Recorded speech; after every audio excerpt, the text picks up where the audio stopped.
Эрхэм мөн түзэж та бүхний үдшийн амгалан ingэрж байна. Орчин цагийн түүхээс өгүүлдэг 78 45 33.1 нэвтрүүлгийн ээлжид дугаар эхэлж байна.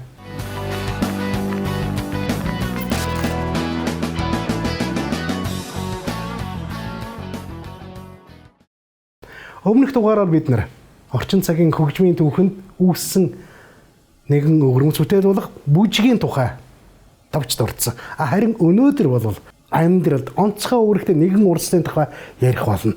Энэ бол Rolling Stones, Led Zeppelin хамтлагууд, блюз гитарчин Eric Clapton, B.B. King нарыг санагдуулсан гайхамшигт урсгал болох блюзийн тухай ярих болно.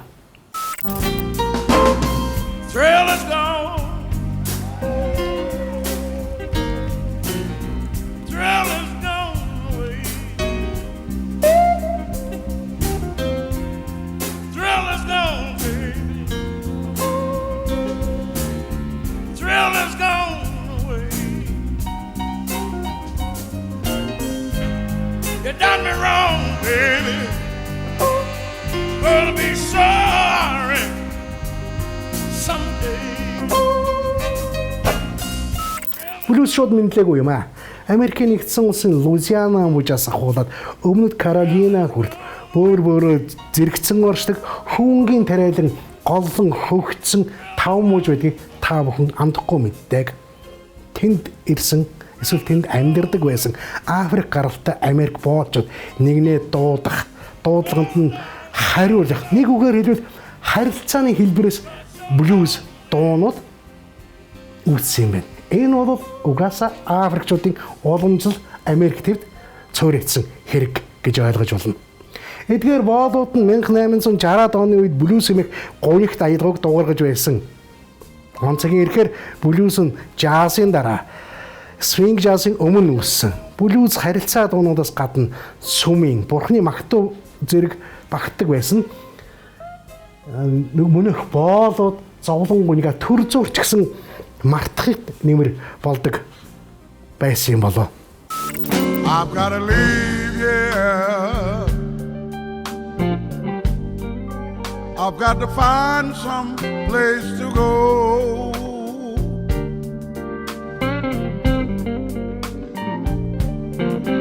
I've got to leave, yeah.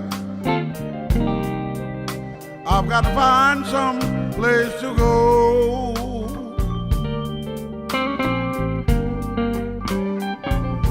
Because the way things are happening here now,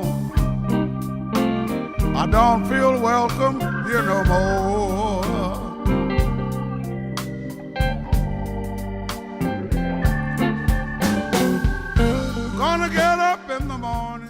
Хэдийгээр өмнөд хэдэн мужийн өргөн уудам нутагт олон мянган хүмүүсийн дунд тархсан ч Америкийн иргэний дайны дараа хар арьст хөгжим тавилан нэгдүүдэд зориулан аялан тоглолт хийх хүртэл төдийлөн тараагүй нь рэгтайм жазаас удаан тархалтай байсан соёлын ялгаанаас хамааралтай байсан гэж үздэг.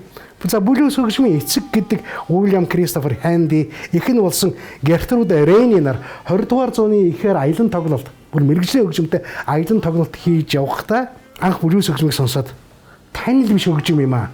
Гэсэн мөртлөө хаар ярьснуу дуулаад байх юм аа гэж дуу алдан гайхсан байдаг юм байна.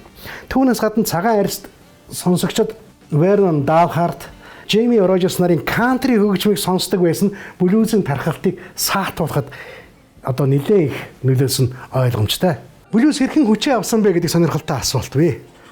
Америк нэгдсэн улсын иргэний дайны дараагаар боолууд эрхчлөлтөд болсон хэдий ч тэдний гунигтай дуу хөгжим 20-од оны хүртэл өмнөд мужуудын эсвэл хөдөөгийн хөгжим гэж тооцогдсоор байсан юм байна.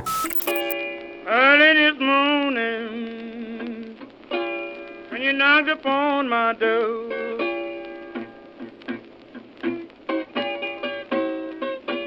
early this morning, when you knocked upon my door,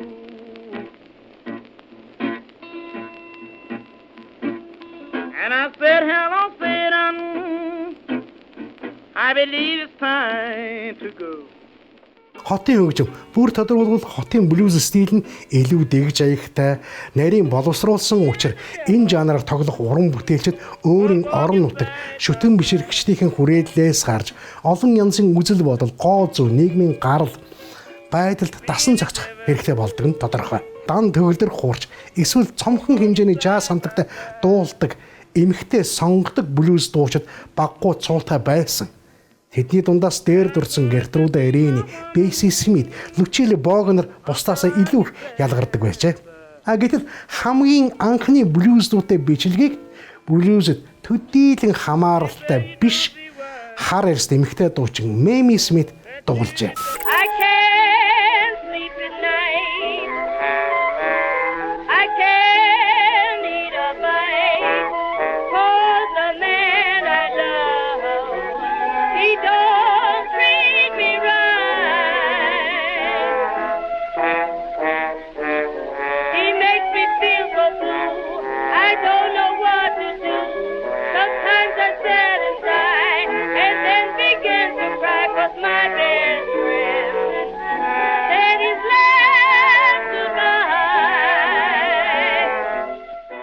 Түүний хоёр дахь бичлэг Crazy Blues худалдаанд гарсан эхнийхээ сард 75,000 борлогдсон гэдэг нь тухайн үед бол нэлээд өндөр борлуулалтад тооцогддог байжээ.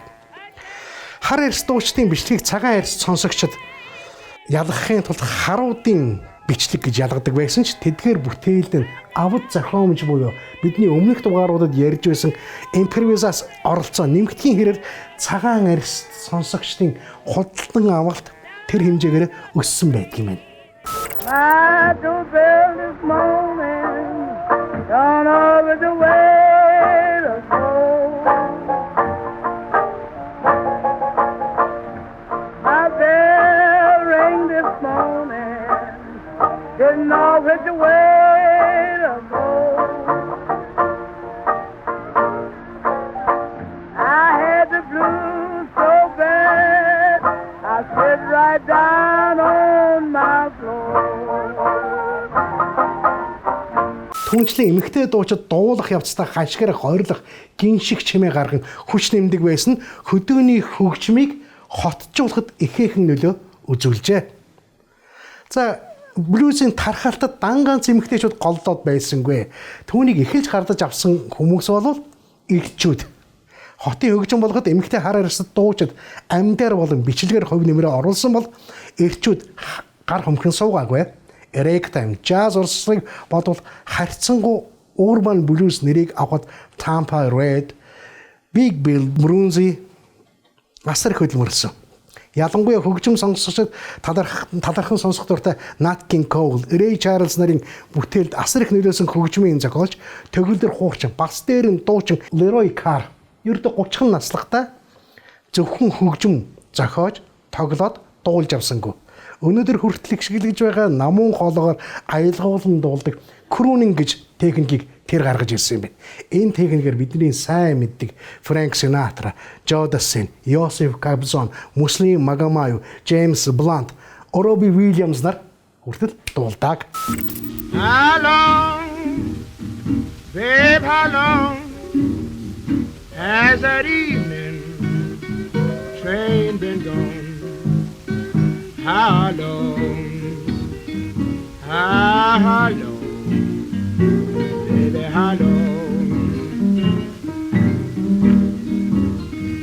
The other night I stood at the station, watched my baby leaving town. Blue and disgusted, nowhere could peace be found. For how long? Блюзийг олонний хүртэл болгоход бас хэд хэдэн хүчин зүйл нөлөөлсөн байдаг. Ялангуяа тэр хүчин зүйлүүд нь бол эерэг гэхээсээ илүү их сөрөг нөлөө үзүүлсэн. За хот хөдөөгийн ялгаа, дээр нь арьсны өнгөөр ялуурлан гадуурх үзэл, эсвэл эзэн боолын гэсэн хөгийн сэтгэлгээ блюзийн талархалтад сөрөг нөлөөлж байсан. Тэрнээс гадна дэлхийн 1-р дан Америкчуудын нэрэлдгээр их дан тэрний дараа үүссэн хөрөнгийн зах зээлийн уналт эдийн засгийн хямралыг нэрлэж болно.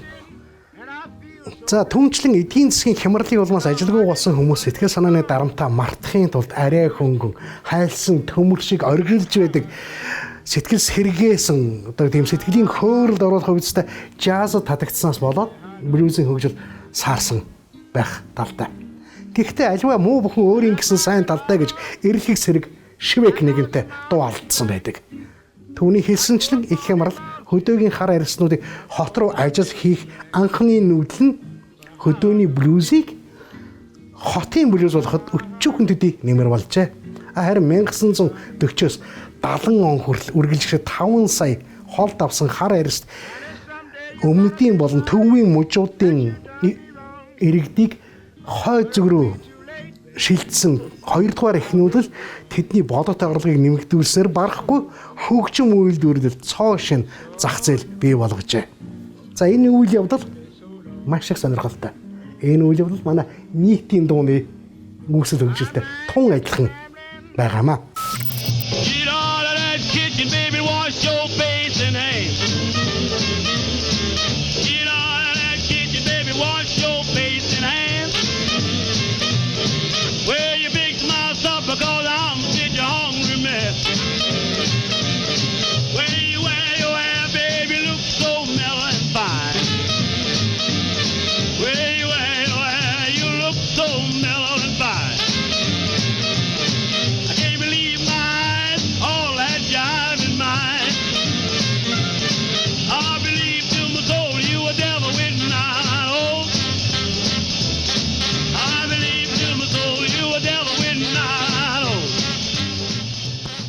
За хэдхэн жилийн өмнө харуудын гэж нэрлэгдэж байсан дуу хөгжим Rhythm and Blues гэсэн өөрийн нэртэй болоод иржээ.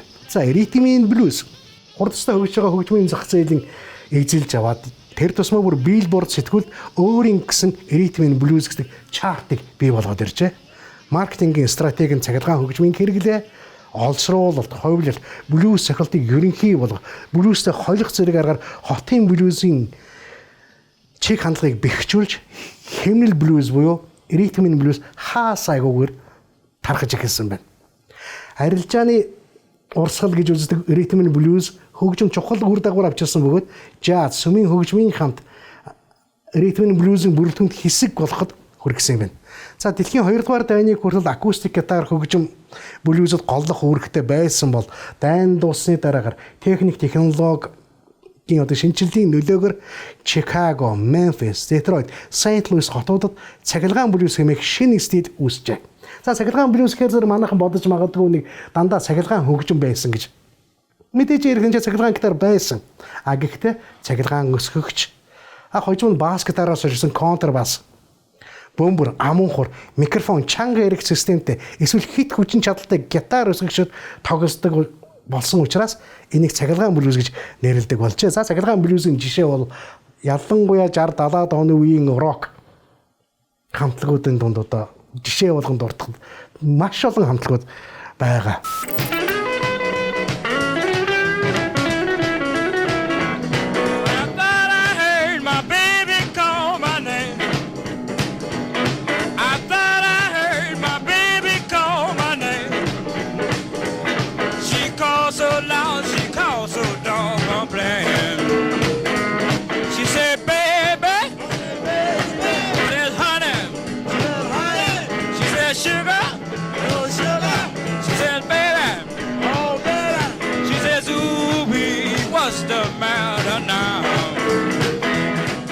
За Миссисипи орчмоос гаралтай уран бүтээлчид их хэмжээгээр Чикаго руу шилжин ирсний улмаас Чикаго блюз нь хотын блюзийн анхдагч Delta блюзэд их нөлөө оруулсан юм байна.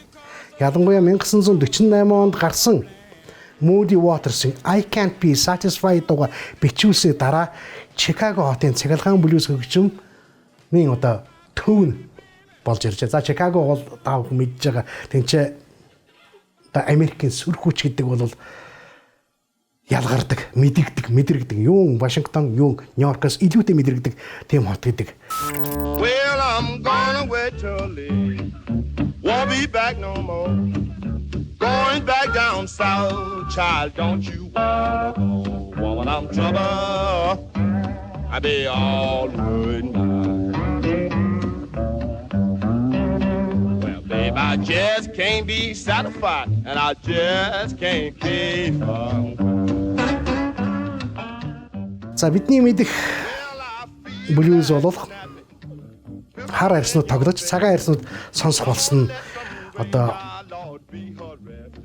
цагаан арьснууд илүү их сонсдог болсноос одоо үүссэн болов тийм ээ. Түүнээс гадна 2 дугаар дайны үед төрсэн хүүхдүүд нас үеинд хүрээд амьдрал бол хүүхэд ахуудаа сонсож байсан хөгжилтэй дуунуудад өгүүлдэг зөгийн балшин ялуун биш харин түүн дотор төгөлдөр хуурын даралт шиг хар цагаан өнгө солигдож байдгийг таньж энэ тухай уран бүтээлдээ тусахаар тусах болсноос үүсжээ. Энэ бол цагаан блюз юм тийм ээ. 60-аад оны ихээр Афро-Америк хөгжмөн тухайн үеийн орчин цагийн хөгжмөн мейнстрим болоод байсан рок н ролл, соул хөгжмийн нэг хэсэг болсон. Цагаан блюз сонсогчдын тоо нэмэгдэхэд Чикаго хатаас гаралтай Пол Баттерфилд хамтлаг Британий блюз урсгал их хувь нэмрээ оруулсан байна. Woke up this morning, people, I looked around for my shoes. You know I had those mean walking blues. Woke up this morning, looked around for my shoes. You know I had those mean old walking blues. Some people tell me now, where blues ain't bad. This world's no feeling child I ever had. Some people tell me where blues ain't bad. It's the worst no feeling child I ever had. Тэдний том төлөөлөгч нэг нь Beatles хамтлаг Америкийн нэгдсэн улсад болон түүний гадна өөрийн сонсогчтой бий болгожээ. Beatles хамтлаг Англи тухайн үеийн Англи болохоор зэрэг их тийм хатуу консерватив үзэлтэй тэгээд залуучуудыг шашнаар ч юм уу эсвэл ёс суртахуун ёс зүгээр гэж барьдаг байсан бол Америк шин төв Английн рок хамтлаг дуучдыг тоглоход илүү ихээр тийм хүлээж авч хөгжүүлж өгдөг байсан. There's a lady who's sure all that glitters is gold, and she's buying staring to heaven. And when she gets there, she knows if the stores are all closed, with a word she can get what she came for. За уламжил Delta болон Chicago Blues-ын шууд нөлөөгөөр Британий блюз хөгжөхөд Animals, Fleetwood Mac, The Yardbirds, Rolling Stones хамтлагууд онцгой үүрэгтэй оролцсон юм байна. За тэгэнгүүт Америкийн цагаан блюз гэж бас нэг сонин үзэгдэл үүссэн. Өөрөөр төрсөн нутаг блюз одоо Америкт их сонин байдлаар цагаан болж эрлийдсэн байдаг юм. Хожим нь Амри Барака гэгдэх болсон зохиолч, яруу найрагч, жүжигийн зохиолч, нийтлэлч Leroy Jones 1963 онд Blues People, Negro Music in White America гэж ном бичиж хэвлүүлсэн. Гэхдээ энэ нь Америкийн одоо хамтлагуудад нөлөөлж чадаагүй. Гэтэл Английн блюз хөгжимчид The Doors, Connecticut, Jefferson Airplane, Janis Joplin зэрэг Америкийн уран бүтээлчдийн онгод сахиусыг сэргээгээд өргөжээ. Энэ үед хэдийн блюз тоглодог байсан Jimi Hendrix хүртэл psychedelic rock руу орвсан гэж үздэг.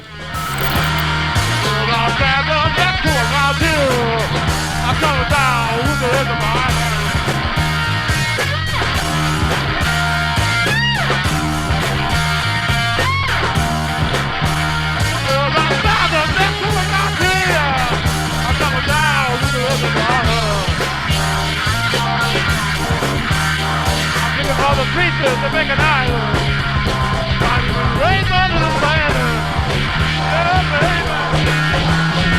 Well, I'm a good child. Lord knows I'm a good child, man.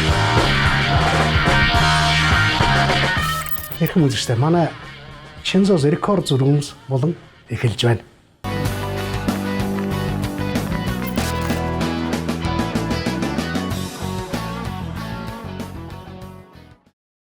Манай өнөөдрийн дугаар бүх нийтийг пянзжуулах айныг санаачлагч эрхэм цагт баяр.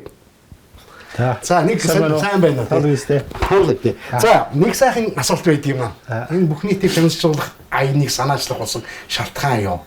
За тэр нэг 5 жилийн өмнөх асуудал 6 жил болчихоо тий.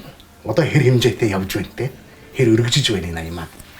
Яг хайртай нарийн тийм шалтгаан энэ төр бол байхгүй. Зүгээр л бид нар одоо хэсэг найз нөхд одоо өөрсдийн хоббигоороо пен цуглуулдаг байсан хүмүүс дэлхийд даяараа пен зэрэгж байна. Өөрсдийн community үүсгээгээд тэгээ Facebook-ийн групп маягаар яг клуб гэж нэрлээл пен цуглуулагчдын клуб гэж нэрлээд одоо нөгөө зарчим нь бол групп хэл зарчим шүү дээ. Тэгээд нээсэн тэгээ эхний ээлжинд бол яг цөөхөн хүмүүс тэгэл өөрсдийн хүсэл сонирхол одоо сайхан тэр таашаал тэр зүйлэл бусдаагаа шеэрлж байгааг нэг хэлбэр шүү дээ. Тэгээ ингээ явж исэн ингээ ялангуяа залуучууд бас нэлээд орж ирсэн. Тэгээ залуучууд ер нь мэдүүлэх хэрэгтэй байна гэж үзсэн. Ягаад гэвэл 80-аад оны сүүлчээр пенс чи ер нь тасарсан шүү дээ. Дэлхийд даяар шүү дээ. Монгол ч дээ ер нь пенс байхгүй болоод нөгөө өөрө форматынхаа хувьд бүрмсэн зогсоод тэгээ одоо кассет, CD гээд бусад орлох. Тэгээ дараа нь дижитал энэ хөгжмүүд гараад ирэхэр чин өөрөө физик утгаараа тийм аналог энэ дууралт чинь байхгүй болчихгүй юу. Тэгээд хүндрэлтэн магадгүй энэс илүү дууралтыг одоо олоогүй гэж болно. Тэгээ эргээд энэ лугаа ороод ийм том давлгааны тэр цунамигийн одоо долгион л Монголд ирж байгааг л нэг хэлбэр байхгүй юу. Тэгээд тэр одоо анх төрөхтөн л одоо 90-ад оноос хойш одоо төрсэн залуучууд анх төрөхтөн л пензагаагүй төрсэн залуучууд пензэг ойлгуулах тэрний гоё дууралтыг мэдрүүлэх гэсэн санаа оноо байсан. Хоёрдугаар хуучин цуглуулдаг байсан хүмүүс эргээ цуглуулах, хоорондоо цуглуулга солилцох, баяжуулах. За мэдээж энэ чинь нөгөө бизнес утгаараа бас хөгжиж эхэлж байна. Гэх мэт олон зорилгоор ингээд яваад байсан чи одоо нэг 15,000 гаруй гишүүнтэй зөв хөөсийн харьцааны хувьд бол их сайхан яг ер нь тэгшдөө ирчүүд голцоо арай жоохон илүү байгаа. За дэлхийн маш олон орноос бас гишүүд ирсэн. Ийм сайхан одоо community болоод өргөжчээ. Тэгээд энэ үр дүнд бол одоо сэтгэл ханамжтай байна. За хамгийн наацх нэгтэл одоо бид хоёр ингээд одоо манай Чинзоос рекорд rooms гэдэг энэ сайхан бизнес дэлгүүрт байж байна. Яг энэ мэтлэн бизнес дэлгүүр миний одоо тооцоосноор бол 10-аад байна. Альбом болоод альбомс. Альбомс гэдэг нь яг өөрийн гэсэн байргууч гэсэн бас онлайнаар ингээд зардаг юм худалдаа хэлдэг хүмүүс энэ төр байна л да. Ер нь бол нэг 6-7 яг ийм дэлгүүр байр сууцтай очоод ингээд хүмүүс бензаа сонирхоод өөрийн хүссэн тоглоулагч авчих боломжтой юм дэлгүүрүүд. За манай үндэсний том одоо дэлгүүр сүлжээ PC Mall-оос хөсүүлээд бенз суулгагч оруулж ирээд, бенз оруулж ирээд ингээд гэх мэт нөгөө бизнес утгаараа бас хөгжиж эхэлж байна. Тэгээ хамгийн гол нь бол одоо бидний энэ одоо тавьсан зорилго гэх юм энэ зүйл маань яг нэг органикаараа явж байгаа болохоор их гоё ажил үйлсэн ямар ч саад дотооргүй ямар нэгэн төр засаг гэсэнгүү ямар яам тамга гэсэнгүү элдв одоо төсөл мөсөл гэсэнгүү яг нөгөө өөрсдийн хүсэл сонирхол чин ирмэлцлээр үндэссэн болохоор үнэхээр юм бол нөгөө тосон гэдэг шиг өөрс нүгтээд сайхан явж байгаа. Тэгээ эцсийн үр дүн бол мэдээж хөгжмийн сайн сайхныг хүн мэдрэх мэдэрснээр өөрийгөө өөрчлөх хандлагаа өөрчлөх тий дэлхийн соёлын нэг хэсэг болоод дэлхийн хүн бол төлөвшөлт нь залуучууд одоо тусдын болох гэдэг олон ач холбогдол байгаа. За хоёрдугаарт мэдээж одоо 1930-аад оноос ахуулаад Монгол руу хөгжим одоо пензанд буусан байдаг. Одоо нэг 300 хэдэн пенз гарцсан Монгол дуутай. Тэгэхээр бас энийгээ цуглуулж байгаа маш олон хүн байна. Тэгэхээр бас үндэснийхээ соёл, үндэснийхээ дуу хөгжим энэ зүйлийн одоо дурсгал энэ үнд зүйлийг бас авч үлдэх, хадгалах, хамгаалах дээр бас манай пенз цуглуулагчид өргөн талаастай ажиллаж байгаа. Бүр эхнээсээ одоо музей одоо World Music Gallery гэдэг том музей хүртэл байж байна. Монгол дуу хөгжмийн гэх мэтийн олон гоё үр дүнгууд гарч байна. За мэдээж Монголын рок pop хөгжмөдөөч гэсэн одоо алсуур сайхан нөлөөлөл үзүүлж явах шиг байна. Монголын рок pop хөгжмийн болоод сонгодог урлагийнхан пенснуудаа гаргаад эхэлж байна. Одоо дахин сэргснээс хойш түрүүний одоо 300 хэдэн Монгол пензэн дээр одоо дахин сэргснээс хойш гарсан пенз бол бараг 20-д болчих шиг боллоо. Одоо миний мэдээр хамгийн сүүлчийнх нь гэхэд одоо Баян Монголын шинэ пенз Японд хэвлэгдээд наашаа ирэхэд бэлэн болсон байна. Тэрний өмнө одоо манай хипхоп одоо мундаг хамтлаг Ice Top-ийн бас өөрийн пензаа гаргасан. За камертоны болдгөл одоо янз бүрийн төрөл жанрын мундаг уран бүтээлчд. За тэгээ ардаас нь манай авар гарчлангууд бүгж гисэж байгаа. Харан хордгал, ариуна, сараа гэл бүгд пенза бэлдээл, бичлэг, дизайн одоо энэ проектуудаар ажиллаж байгаа. ийм сайхан мэдээнүүд байна. Тэгэхээр одоо Монголын пенз бол одоо 300 байтугай хэдэн зуун болох тийм боломж нь өрцсөн. Тэгэхээр энэ гоё сайхан үйлс бид нар ингээ хамтдаа гар бие оролцож байгаадаа баяртай байна. За мэдээж энэ бол би байнга хэлдэг. Бидний хамтын хөтөлбөр. Энэ олон сонирхогч, энэ олон дуулагч. Тэгээ хамгийн гол нь бид нар өөрсдөө нэг тэр гоё хөгжмийг сонсоод таашаал идлээд явах биш. Бусад тэр идэх боломж нь олдоогүй хүмүүст одоо тэр хандлага өөрчлөлтөнд туслах. Одоо энийгээ шеэр хийх нь хамгийн чухал. Яагаад гэвэл тэр хүмүүсийн буруу биш. Яагаад гэвэл юу залуучууд бол төрөлтөнд пенз аваагүй. За магадгүй хөдөө орон нутгаас ирсэн хүмүүс пенз байтугай юм байхгүй байсан биз. А гэтэл тэд нар магадгүй энэ дэлхийн хөгжим, дэлхийн орчин үеийн урлагийн энэ сайхан бүтээлээр өөрсдөө зэнэглэх, өөрсдөө энийг мэдэрснээр тэр хүний хувьд, хувийнхаа хөгжлийн хувьд ямар их өөрчлөлт орохыг бол бид нар үргэлж анзаарч яддаг шүү дээ. Жишээлбэл би бол одоо Playtime дээр очихоор энэ хөгжим сонсдог залуучууд амьдралын хэв маяг, фэшн дээр хандлага яаж өөрчлөгдөхийг яг нүдээр хардаг байхгүй. Тийм болохоор хүмүүст ийм бас өөрчлөлт, ийм зүйлийг алсуураа өгж байгаа маа зүгээр л нэг хитэн одоо дугаарыг бие цуглуулад байдаг хүмүүс төдий биш шүү гэдгийг л бас хүмүүст хэлмээр санагч. Тийм болохоор нийт пенц сонирхдаг, пенц цуглуулдаг найз нөхөд одоо бүгдэнд нь баярлалаа. Бидний хамтын хөтөлбөр үр дүнд хүрж байна. Одоо улам сайхан болно. Мэдээж одоо төлөвлөсөн маш олон ажлууд байгаа. За мэдээж одоо энэ одоо компьютерийн техникээр бол софтвер, хардвер гэж ярьдаг тийм. Софтвер нь бол одоо пенц гэхэд хардвер нь бол энэ тоног төхөөрөмжүүд. Тэгэхээр энэ тоног төхөөрөмжүүд хүртэл маш их одоо сайн хөгжиж байгаа. Хай-энд өндөр дууралтай, үнцэнтэй хөгжмүүд хүртэл орж ирж байна. Тэгээ одоо 500-600 сая төгрөг одоо тэр өмийн хөгжмүүд хүртэл орж ирээд Монголд борлуулалтын эцэг гэхээр бид нар бол дэлхийдээ хуулийн нийлүүлж алхаж байгаагийн нэг хэлбэр, галбар одоо гээд бахархаж яваа шүү дээ. Тэгээ нодлон бид нар бас яг энэ ковидын дондор сайхан нэг чөлөө гараад одоо рекорд фэр гээд одоо том пистолаа одоо яаруу 3 хоног үнэхээр бууж гинсэн. Үнэхээр би бас арайч бас нөгөө яг хүлээлт байсан гэхдээ нэг хүлээлтээс хэд дахин илүү байсан болохоор үнэхээр таашаалтай нэг баяр жаргалын 3 хоног байсан. Тэгээ тэр гайхамшигтай 3 хоног. Үнэхээр гайхалтай. Тэгэхээр бид нар нөгөө сайн сайхан юмны төлөө ингээд одоо ямар нэгэн одоо юу гэдгийг одоо татаас түлхээс тиймгүйгээр чин сэтгэлээрсээ ингээд цаанаасаа ингээд яг тэр зоригдлоор органикаар ингэж явахаар юм амжилтанд хүрдгийн нэг тод жишээ, нэг гоё кейс болол Монголын түүхэн соёл урлагийн энэ одоо үйл амьдралын түүхэнд үлдэх байхаа л гэж бодод. За таныг ингээд үнэтэй цагаас хомслон байж манай нэвтрүүлэгт оролцсон их баярлалаа. Тэгээ цааш нь та бидний бас хамтын ажиллагаа улам их өргөжин хэлэх байхаа. За 78 45 33 3-1 нэвтрүүлэг үргэлжилж байна.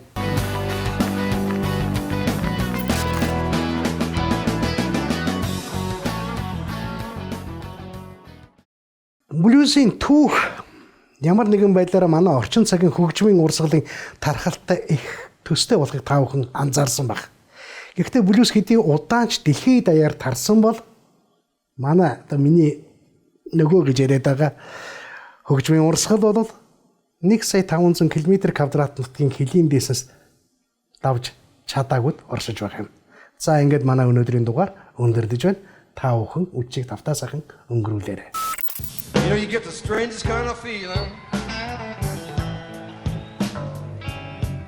Yeah, when the guitar plays the blues.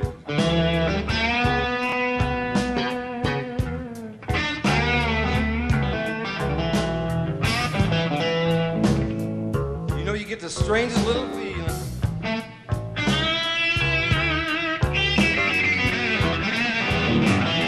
Yeah, when the guitar plays the blues.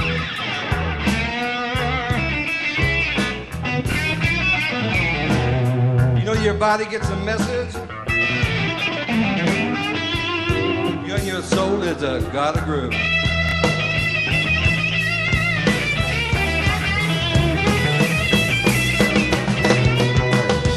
You know, you might even bat your eye. Yeah, you might even sense a cry. You know that feeling you're feeling in you? Well, you know you just can't hide.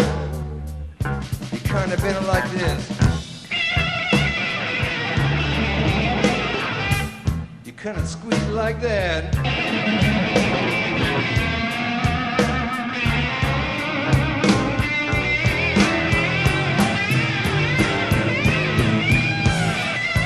You get the strangest kind of feeling.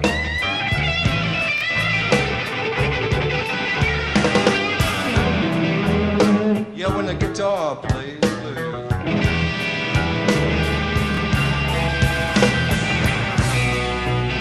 You know your body gets a message. Yeah, your soul is out there. Watch it.